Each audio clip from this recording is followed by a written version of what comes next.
Good evening, ladies and gentlemen. Thank you very much for joining us. The Military Committee has just drawn to a close. We will now have a press conference by the chair of the NATO Military Committee, Admiral Bauer, the Supreme Allied Commander, General Cavoli, and the Supreme Allied Commander Transformation, Admiral Vandier. We will have opening statements and then we will gladly take your questions. And we will start with Admiral Bauer. Good afternoon all. Ladies and gentlemen, during this meeting of the NATO Military Committee, the Allied Chiefs of Defence discussed NATO's readiness to deter and defend the Euro-Atlantic area and to safeguard the region's 1 billion inhabitants. We addressed NATO's ongoing missions and operations, the NATO defence planning process, and the implementation path for a multi-domain-enabled alliance by 2030. We actively discussed the NATO capability targets and that they will lead to a more even distribution of capabilities. European nations and Canada will develop capabilities that now only the US has. But this meeting was certainly not about NATO alone. For the first time ever, we had military leaders from 26 NATO partner countries and the European Union at the table. The countries that were represented were Algeria, Armenia, Australia, Austria, Azerbaijan, Bosnia and Herzegovina, Colombia, Egypt, Georgia, Iraq, Ireland, Israel, Japan, Jordan, Kazakhstan, Malta, Moldova, Mongolia, Morocco, New Zealand, Qatar, Republic of Korea, Serbia, Switzerland, Tunisia, and Ukraine. We have so many stars at the headquarters this week, we're practically a galaxy. What this meeting shows is that NATO and its partners around the globe are growing closer every day. We all see that Russia's war against Ukraine has global repercussions, and that there are no signs that the Kremlin is preparing for peace. President Putin has put the Russian economy on a war footing, and Russia is cooperating more and more closely with China, Iran, and North Korea. NATO is also deeply concerned about the role that China plays in international security. China's military-industrial base is growing and actively supporting the Russian military-industrial complex. And China is rapidly expanding its military arsenal, including nuclear, without any form of transparency. NATO has explicitly said to China, you cannot have it both ways. China cannot, on the one hand, say it wants to maintain good relations with the West and claim to uphold the UN Charter, and at the same time keep fueling the war in Europe. The increasing alignment of Russia, China, North Korea, and Iran seeks to undermine the democratic norms and values we hold dear. This requires a united, strong response. And that is why we are investing more time and energy in military cooperation, interoperability, and exchange of knowledge and expertise with our partners. Yesterday and today, we explicitly looked at how we can tackle pervasive instability around the globe together, and how we can strengthen one another. And this goes especially for our relationship with Ukraine. Today, Allied Chiefs of Defence spoke at length with their Ukrainian counterpart, General Alexander Syrsky. We have reaffirmed that NATO will do everything it can to help and invest in Ukraine for years to come, whilst protecting the international rules-based order, including through the Security Assistance and Training for Ukraine and the Joint Analysis Training and Education Center. It is in the political and military interest of the alliance to support Ukraine not only now, but also in the future. We are showing the world that democracy can and will win, and that democracy is worth fighting for. Ladies and gentlemen, collective defense is truly a task for the collective. It requires allies standing side by side. It requires active cooperation with partners. and it requires active participation from our whole societies, including the private sector. I'm confident that we have it within ourselves to make the changes that are necessary and ramp up our resilience. And with that, I would like to give the floor to the Supreme Allied Commander Europe, General Cavoli. Chris, the floor is yours. Thank you, Rob. Good evening, everybody. It's great to have an opportunity to speak with you after the productive sessions we had here this week. They were especially beneficial, as Admiral Bauer pointed out, because our partners, not just our allies, were present. But first of all, before I begin, this is Admiral Bauer's final CHOD session with the Military Committee, and he's in his last days here in his position as the chair of the Military Committee, and I would like to publicly recognize him and thank him for his service, both to his home nation of the Netherlands and to this great alliance. Over the past 3.5 years as the CMC, he has been a terrific leader. He's been a great friend. Rob has overseen profound change within NATO, and in large part because of his efforts, the alliance is in the strongest place it's been in more than 40 years. And I would just like to express my deep professional respect and personal admiration for you and the work you've done here, Rob. Thank you, Chris. So since we've reoriented Allied Command operations onto collective defense, something we've spoken about before, the transformation has been remarkable. We've used our regional plans as the foundation, and we have driven fundamental changes to our structures, to our processes, and to our procedures. This system of collective defense that we set out to modernize is now largely in place, and we're focused on increasing and ever improving our readiness within that system. So in this upcoming year, we will have a rigorous exercise program to enhance our readiness. Allied Command Operations has nearly 100 separate exercises planned in 2025. To highlight just a few, this month, an exercise called Steadfast Dart is training our ability to mobilize the new Allied Reaction Force led by Italy, by Lieutenant General Lorenzo D'Addario. In May, Steadfast Deterrence will test SHAPE's capability as a strategic warfighting headquarters, and there are 8 distinct events in 2025 that will rehearse scaling up our forward land forces, the multinational battle groups, up to brigade size. This is an intensive schedule. It's ambitious, but it's absolutely necessary so that we can make sure our forces are trained and ready to defend our citizens. One example of how we are actively defending our citizens with operations is our response to the recent undersea cables damaged in the Baltic Sea. ACO, under my authorities granted to me by the North Atlantic Council as SACIR, ACO commenced a new multi-domain enhanced vigilance activity called Baltic Sentry.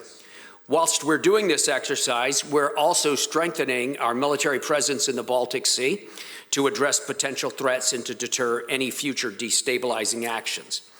Finally, as officially announced last month, NATO security assistance and training for Ukraine and SATU has begun to assume responsibilities from the International Donor Coordination Center in Wiesbaden, Germany. This new headquarters is streamlining international support to Ukraine, and it will help Ukraine achieve full interoperability within NATO standards. So I have many thanks for the nations for quickly sending their personnel to stand up in SATU. It was stood up in near record time, and now we are assuming the missions to defend the logistic enabling nodes across the eastern flank of our alliance.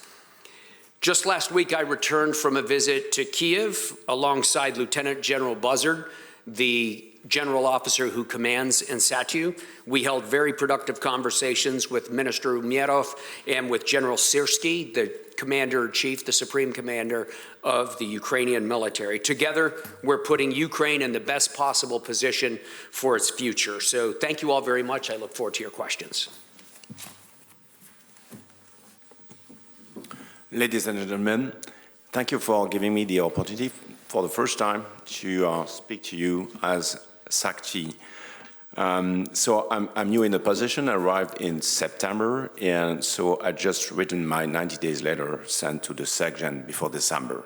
First, I'd like to thank you, Rob, for what you're doing and what you have done among the CMC, making the three of us being one. And I think it's a powerful moment for the Alliance, having the three commanders which are just acting as one.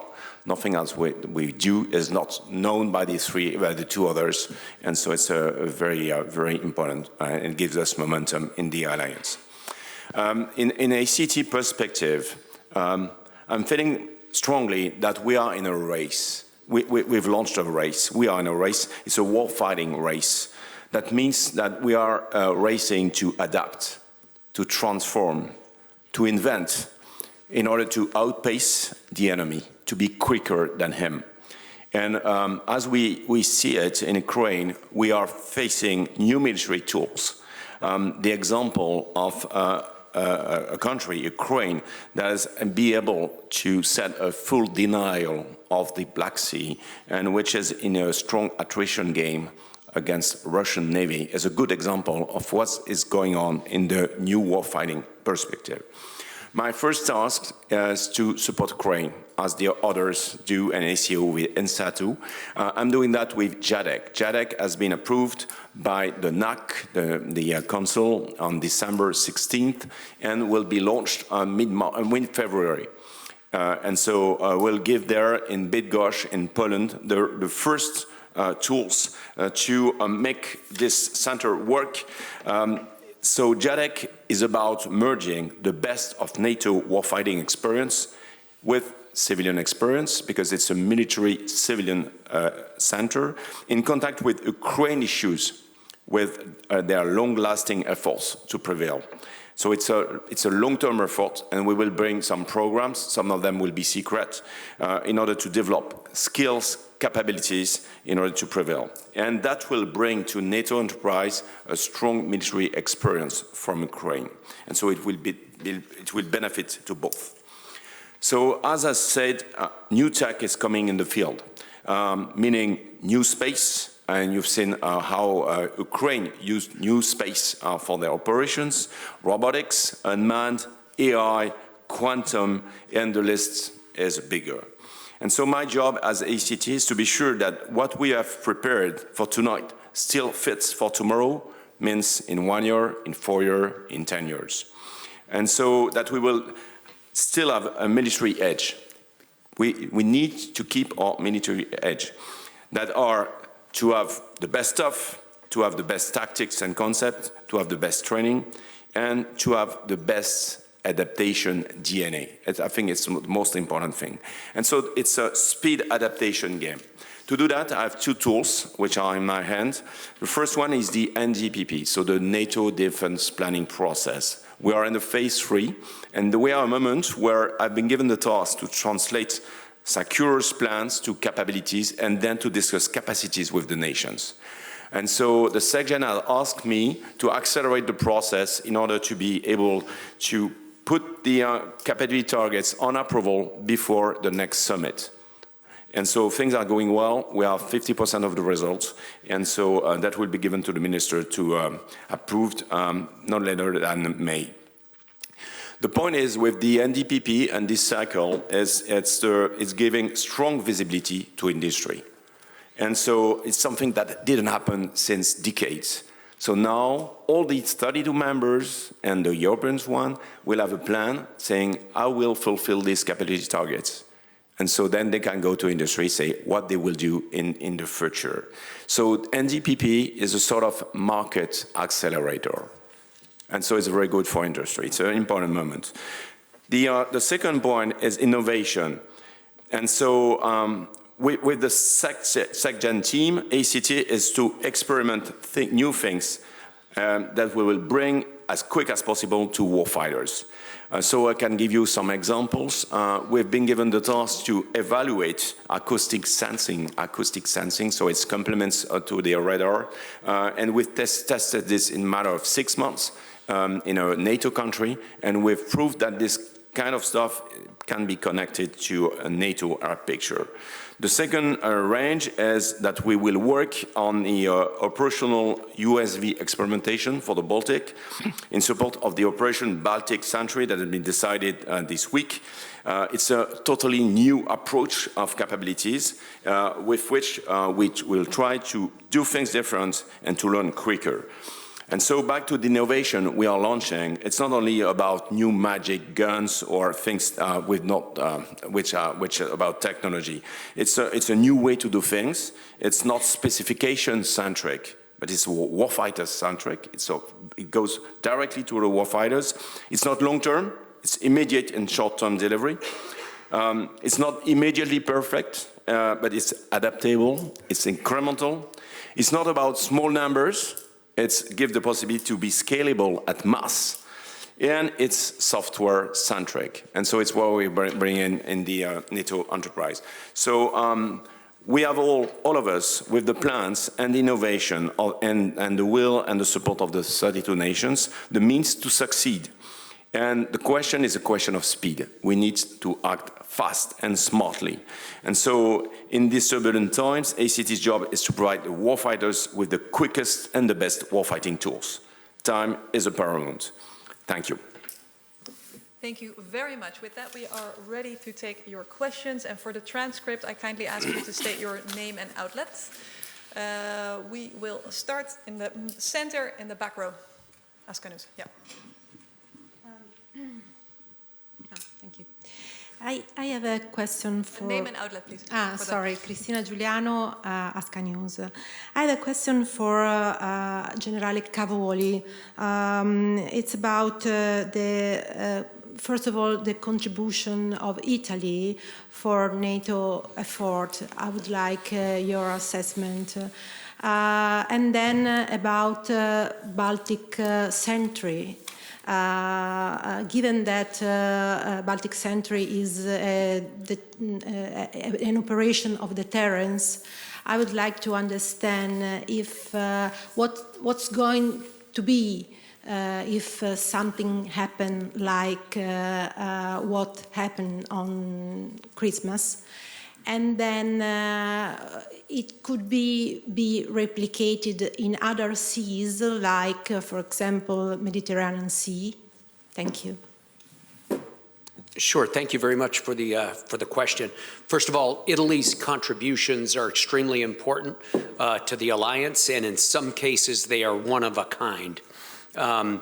First of all, Italy rapidly moved to the front to establish, as the framework nation, the battle group in Bulgaria. So Italy has established the framework for a brigade-sized battle group in Bulgaria, has had soldiers deployed to Bulgaria in cooperation with other NATO nations for almost 2 years now. Italy has already staged an exercise to raise that force up to brigade level, and we're very grateful for that, and I'm sure Bulgaria is also. Second, Italy has continued to contribute to air policing, especially in the Balkans area, and in some cases has actually provided the majority of air policing for other nations inside the alliance. In this regard, it's very useful that Italy has rapidly moved into 5th generation aircraft, in this case the F-35, and so they're able to conduct these air policing missions at the very cutting edge of military capability, and we're grateful for that. In the maritime domain, Italy, of course, given its geographical location and its historical activities in the Mediterranean Sea, Italy is a significant contributor to all of our maritime options and operations in the Mediterranean. It would be too numerous, the examples would be too numerous for me even to state. But finally, I'd like to call special attention to Italy volunteering to be the first nation to assume and bring to full operational capability the Allied Reaction Force. It's a new force that's designed as my swing force, my force in waiting to handle out-of-area operations, unexpected contingencies that do not fall within the regional plans, or even to add reinforcements in specific locations to the regional plans. Italy, under the NATO Rapid Deployment Corps located in Solbiate near Milano, and under the command of Lorenzo Daddario, General Daddario, has done an absolutely spectacular job of bringing nations together and creating a rapidly deployable, responsive unit that has already proven its worth in exercises in the Balkans and will soon continue to do so in other locations. So Italy's contributions, as with so many of our allies, are significant, even though they do not make the headlines every day. With regard to Baltic Sentry in many ways will illustrate the challenges of defending critical national infrastructure. As you know, there are complications of jurisdiction when we talk about national infrastructure. Some of it is national, some of it is commercial, some of it is in national waters, some of it is in international waters. So there's a complicated mix of authorities that belong to ministries of the interior, coast guards, police, international organizations, commercial organizations. And in each case, we work very carefully with the relevant authority to share information and to give an understanding of what is happening on the sea and in the sea. And that is the principal function that we're performing up there. I hope that was helpful. If I can add some comments on the Baltic Sentry. So it's the first time we'll give an add to the military, I would say, conventional answer by bringing some new stuff in the debate.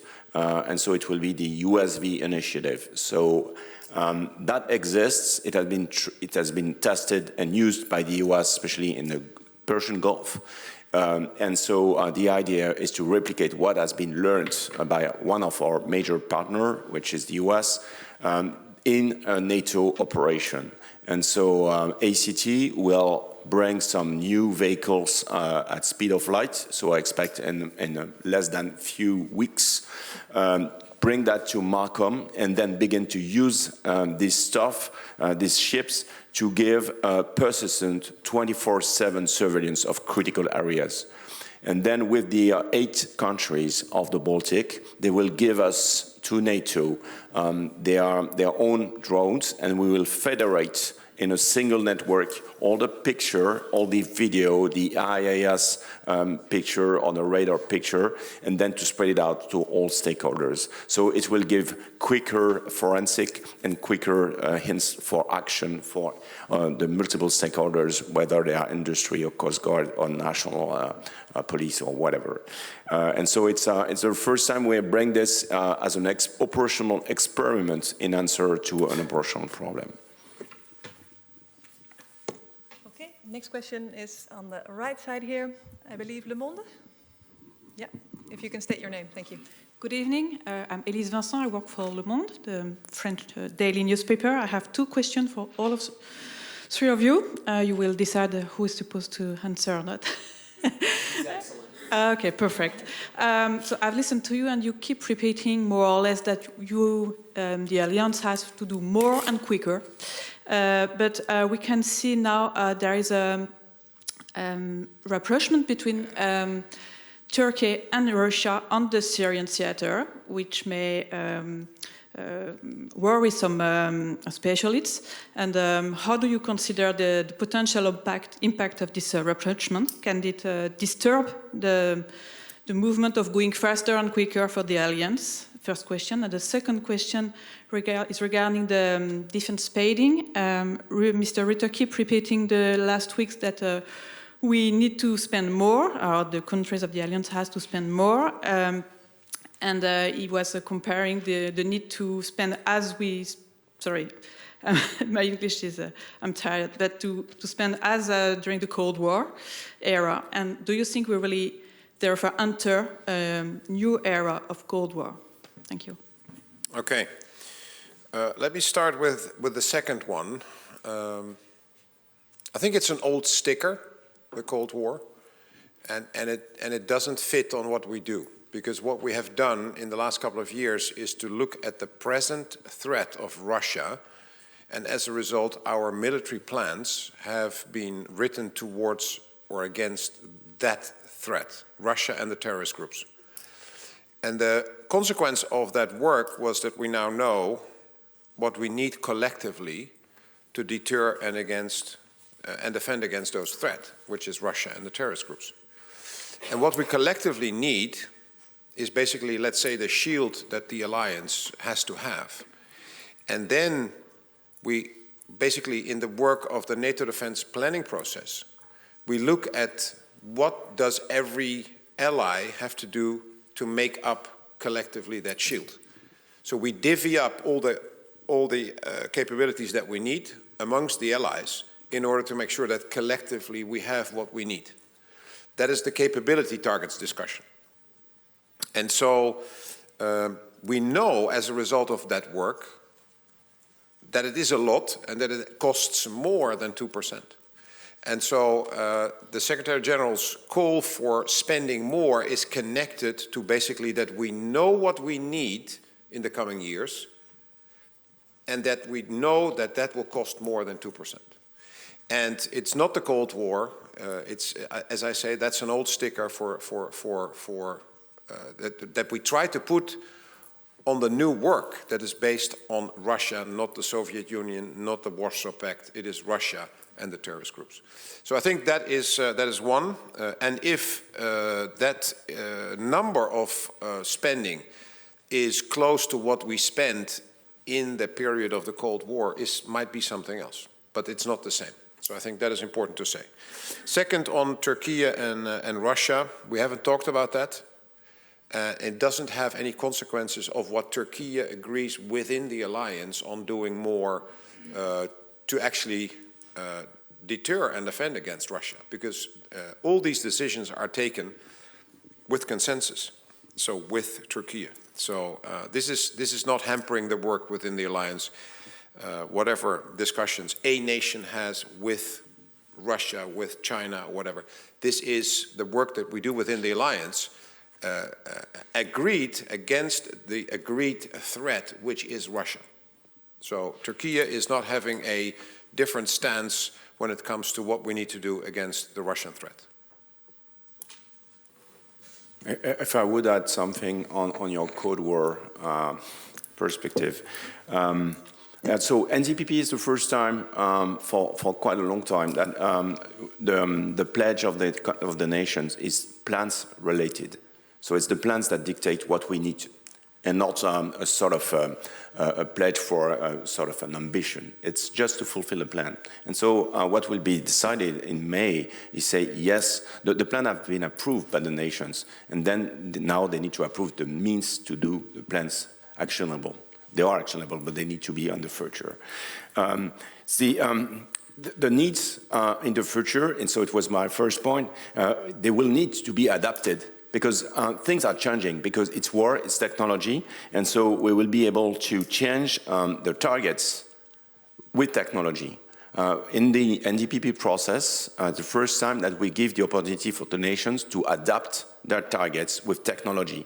So if, for example, they say we give less tanks, but we give a mix of tanks and drones, then we will calculate in our system with our simulators what kind of effect they can deliver, and then we'll say, yes, you can do that. And so it's a process which is not just pledging for tanks, ships, and aircraft. It's just a way to fill the plans and to say what the effects that are asked, and then we will fulfill this. And then, which is new, and so it's a reference to Cold War, we are in the era of dual use. Everything is dual. It's what Secure told you about critical infrastructure. It's both military, civilian, and national, international. And so you can see that on the sea, you can see on land, and you can see on space. Most of the critical infrastructure in space are civilian. And so all that questions that are driven by the NDPP is something which is new and didn't happen during the Cold War. So I know that we have a lot more questions. I also know that we're almost running out of time. So let's try to squeeze as many in as we possibly can. Let's start over here, and then we'll try to get to all of you, but we'll have to keep it short. Thanks a lot. Max Delaney, AFP. I'll talk quickly. A question for General Bauer and General Cavoli. Admiral Bauer, sorry. To begin with, you've both been played vital roles in NATO's efforts to support Ukraine.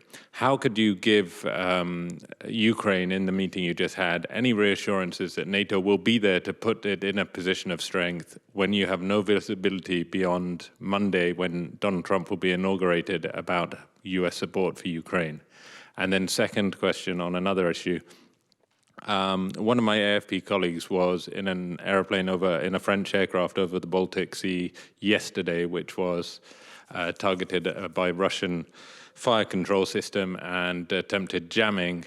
How serious was this specific incident, and how common is that sort of incident in the surveillance over the Baltic?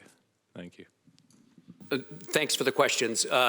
First of all, with regard to NATO support for Ukraine is enduring. It's enduring for a few reasons.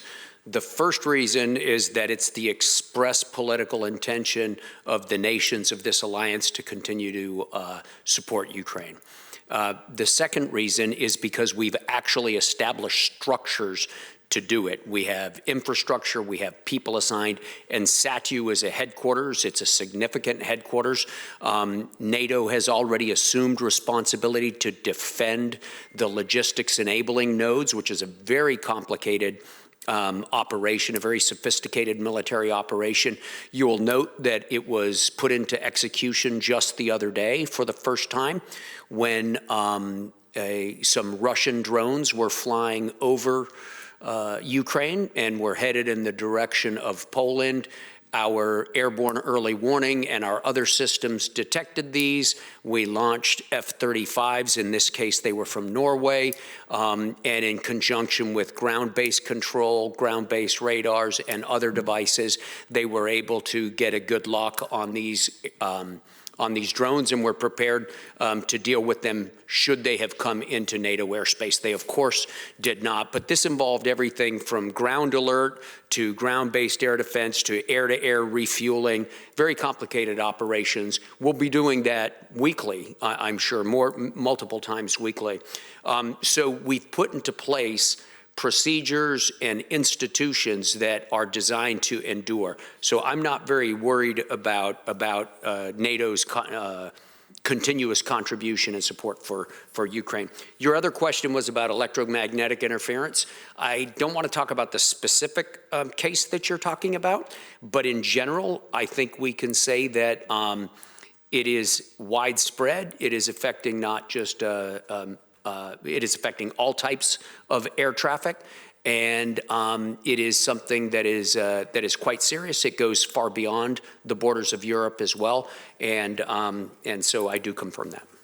I think it's important to share with you that the meeting with General Syrský is a meeting between him and 32 Allied chiefs of defense, and those chiefs of defense have visited Ukraine several times in the last couple of years.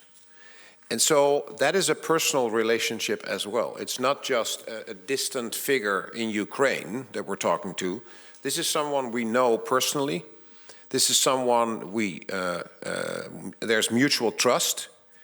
And this is about professionals talking about what he needs, what we will be able to do, of course, within the political limitations that our governments all impose on whatever happens. And as General Cavoli says, the framework after Washington is to transfer some of the things that were organized by the US now into NATO, the SEG-U, the IDCC. Those were that was a group of nations helping Ukraine. Now NATO is taking over that responsibility, and the United States has agreed to that, and that doesn't change on Monday. So I think the enduring contributions and the enduring mechanisms that are now in place is something that is reassuring for someone like General Syrský. Because for him, the war doesn't change because of what happens in the White House. The war is there on Monday as well. And so he needs continued help. And we all agree, as the Secretary General has said, that we need to ensure that Ukraine is put in the strongest possible position for the moment when there is going to be negotiations. And until that time, we will have to continue to support Ukraine with everything we have in order to make sure that they can continue their fight and, against Russia. It might be useful to point out also, Rob, that the nations of NATO took the decision to assume these responsibilities months ago. They took the decision formally at the Washington summit, and it was part of the summit communique. So that's a...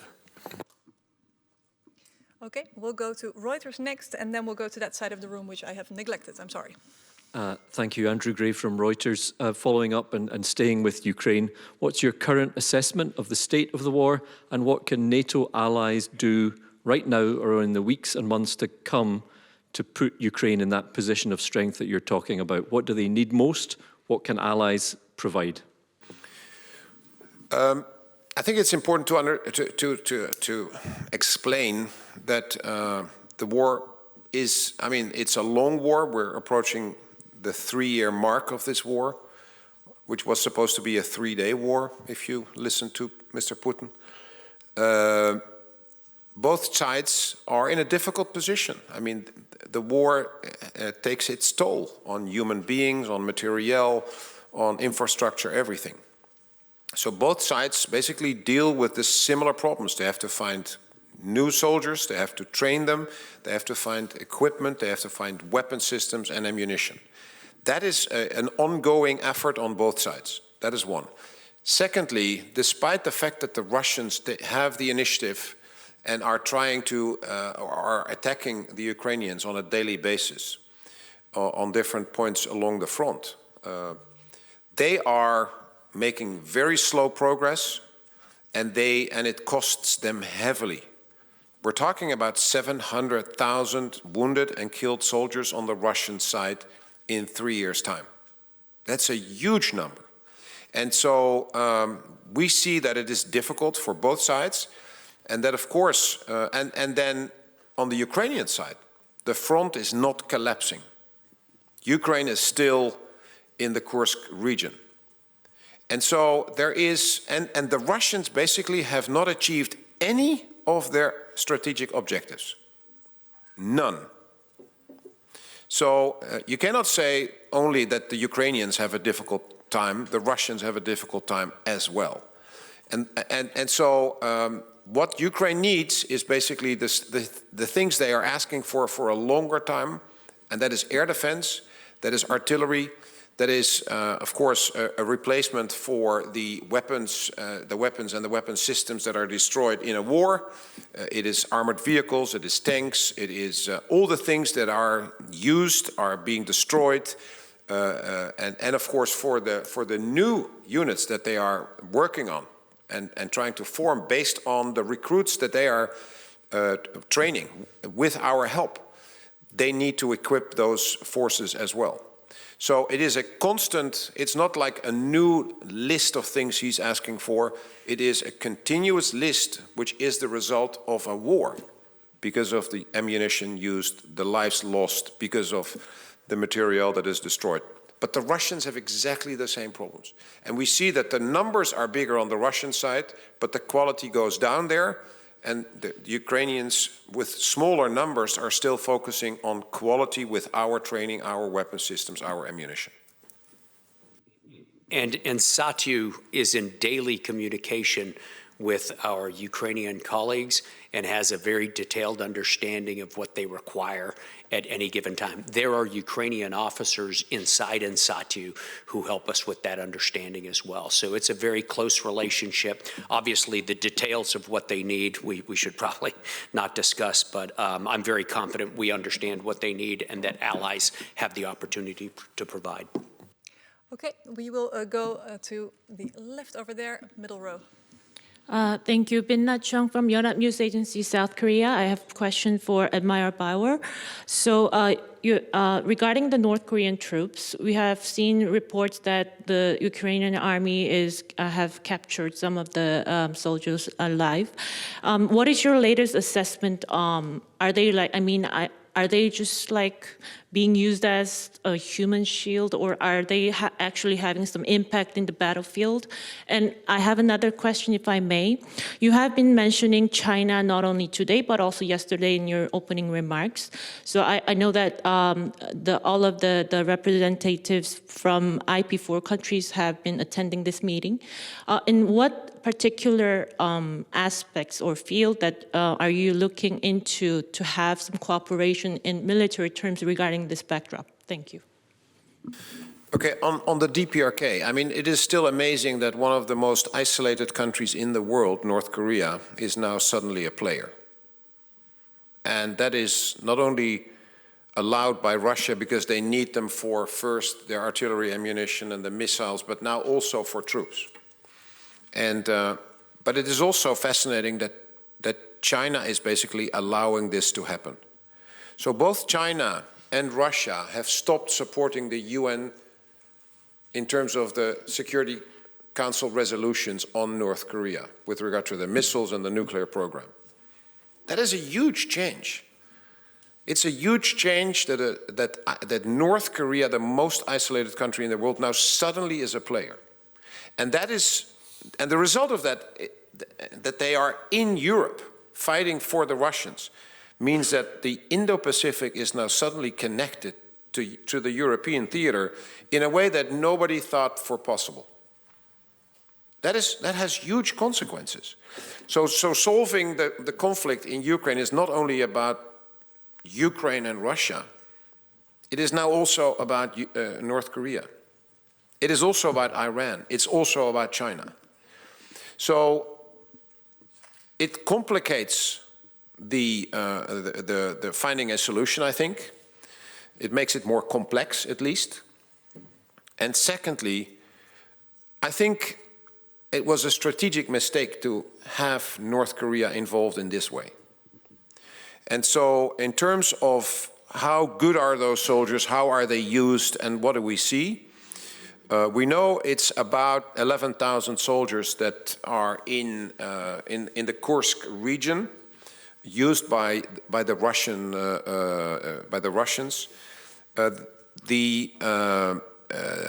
What we basically now hear is also from the Ukrainians is that about a third of those is wounded and killed. And actually, they are used in a not very effective way because there is a language problem with the Russians. So coordination between the Russians and the North Koreans is actually not really possible. And they are not necessarily used in a very favorable positions by the Russians. So they are not necessarily used as a shield or whatever, but they are used in a way where a lot of them will die.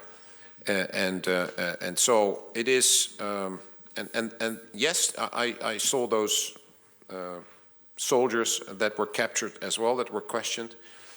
So that will give the Ukrainians information on how they are used and how effective they see themselves. So that is that. On China, as I explained, there's a lot of things that is being very openly done by North Korea. I mean, giving weapons, selling weapons. I mean, by the way, the Russians are giving now weapons to North Korea that are seen in the Korean Peninsula, and that is therefore a problem for the Republic of Korea, but also for the U.S. which has troops there as well. So it increases the problem set not only in Ukraine but in a wider perspective. And China is basically ensuring that Russia remains in the fight with everything the Russians need to build weapons. They don't give weapons, but it's microprocessors, it is raw materials, all the things the Russians need for mass production in the defense industry come to a great extent from China. So they play a role, and we have said to China, you can't have it both ways. I mean, you can't say you want to be friends with us and trade and with the Europeans and the Americans, and at the same time fuel a war in Europe. That's not good. And the Russian-Chinese relationship is very unclear what it leads to, but the implications of that relationship in the longer term is also, of course, of great concern. I'm afraid we only have time for one final question. I'm very, very sorry. I'm going to give it to Terry Schultz. You're sorry you're giving it to me? No. Sorry, my voice is not good, guys. Okay, I'm going to give one to each of them because Leo can't get mad at me anymore. First, of course, Admiral Bauer. I'm thinking back to a year ago when we were here exactly at this press conference and giving you a chance to reminisce a little bit. At that time, I asked you about the Swedish call for prepare for war to its citizens, and you said you hoped that other countries would train their own citizens in this way. Have you seen that sort of urgency picked up among other countries in the alliance, preparing society for, I mean, not just possible war, but also potentially natural disasters? And the other thing you said was that the industry had to stop being just, what did you say, just enough, just in time. I think that was your statement. General Cavoli, you said that you were quite confident that no matter what happens with the Trump administration, Ukraine's supply would be okay. But what about your own situation with the family of plans? You have organized everything to such great detail. Not that I've seen it, obviously, but so we hear. Are you worried that if the U.S. pulls back even a little bit, it will disturb the balance that you've created in these new plans? And Admiral Vandier, the United States, the Biden administration, we're all worried about Trump tariffs. They have just decided that many NATO allies, the Eastern Europeans, will have a limit on how many microchips they can buy, AI microchips, because they're worried about China's weapons industry. But what does that do to innovation in the alliance? Is this something you're worried about? Thank you. Okay. On the preparations for war, it's the call that SecGen put out there a couple of weeks ago in his speech for Carnegie Europe. It is what I said a year ago. I think it's a very old saying: if you want peace, prepare for war. And I think it is exactly what we need to do. And then people call me a warmonger, but actually it's the opposite. The fact that if you prepare for war in the right way, then you are deterring your enemies better. And if you deter your enemies better, then the chance there will be war goes down.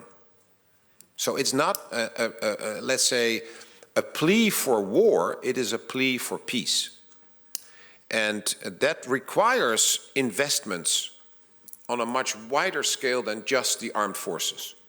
Because if you look at deterrence, it is also about energy security, it's about food security, it is about the resilience of the people, that societies think about the fact that in a crisis you need new soldiers after a couple of days.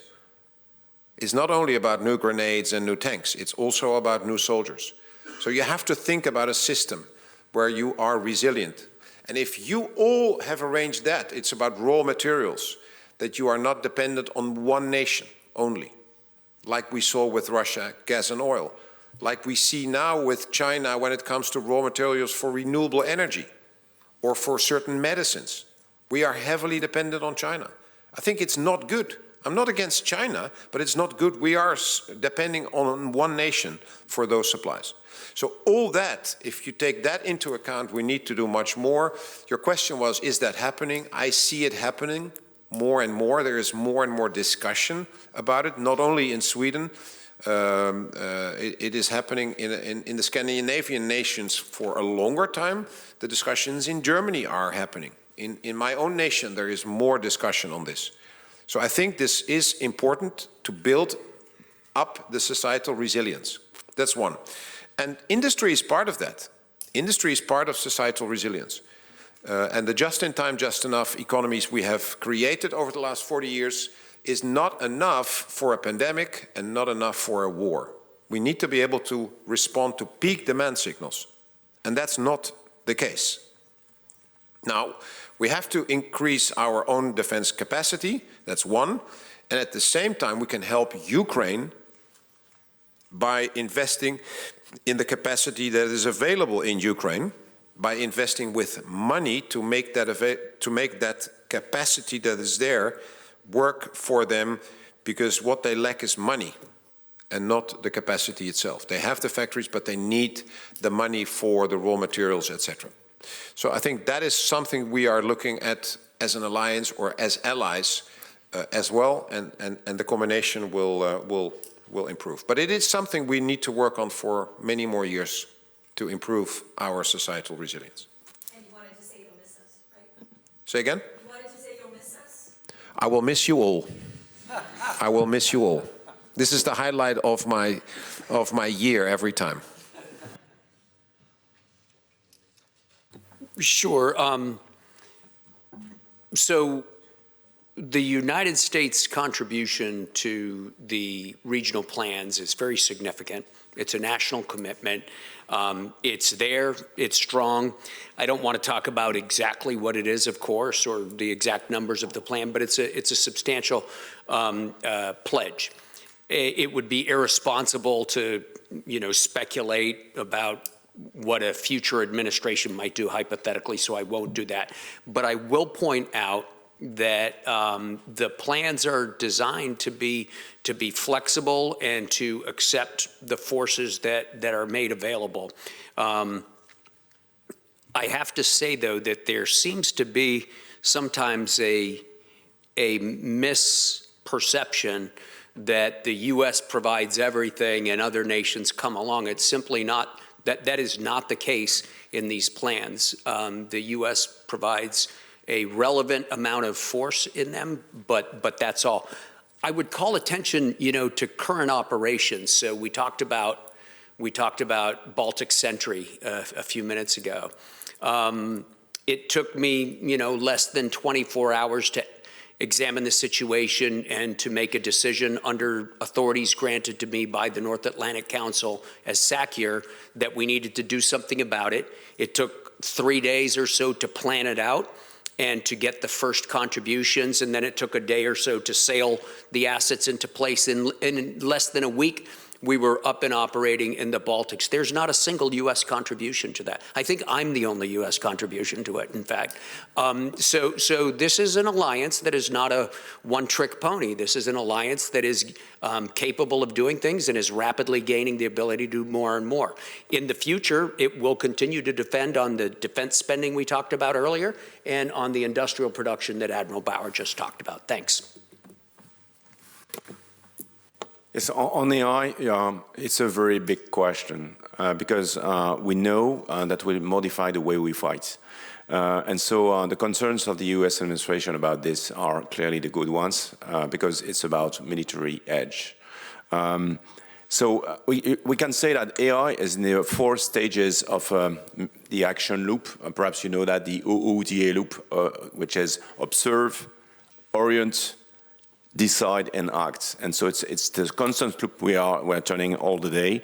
Observe is about using AI with mass data processing, and especially in Intel.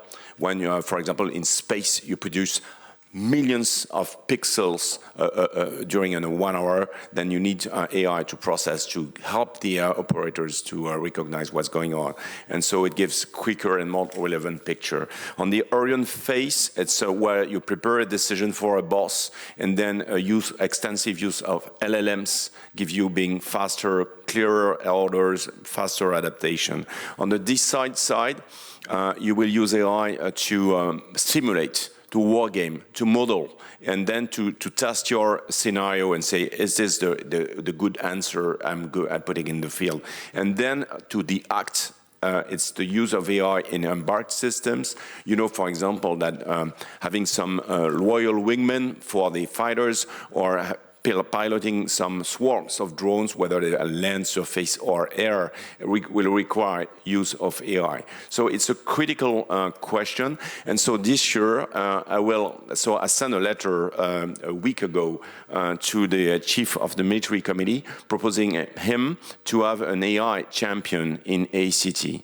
And I can tell you already that I have some discussions with some nations about implementing AI tools in their system. And so ACT will be a matter of discussion because we are in the US. We are in a close discussion with the US military, and so we're able to bring the understanding of this tech and then to find solutions for the alliance. Thank you. What about the allies that are no longer going to have access to buy as many microchips as they want from the US? AI is not just about having some microchips. You have some frugal AI. So in fact, the difficulty for AI is to build it.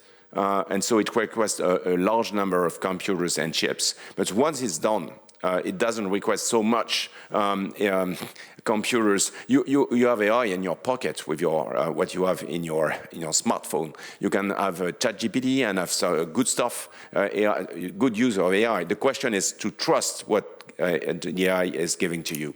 So I think for sure some countries will not be able to develop new solutions because they will not have access to chips, but the products that will be developed within the islands will be for everybody. That concludes this press conference. To give one more example of Italy's phenomenal contributions to the alliance, tomorrow Admiral Giuseppe Cavoli will take over as chair of the NATO Military Committee. We wish him and his team nothing but the best, and thank you all for keeping us sharp these last couple of years. Thank you.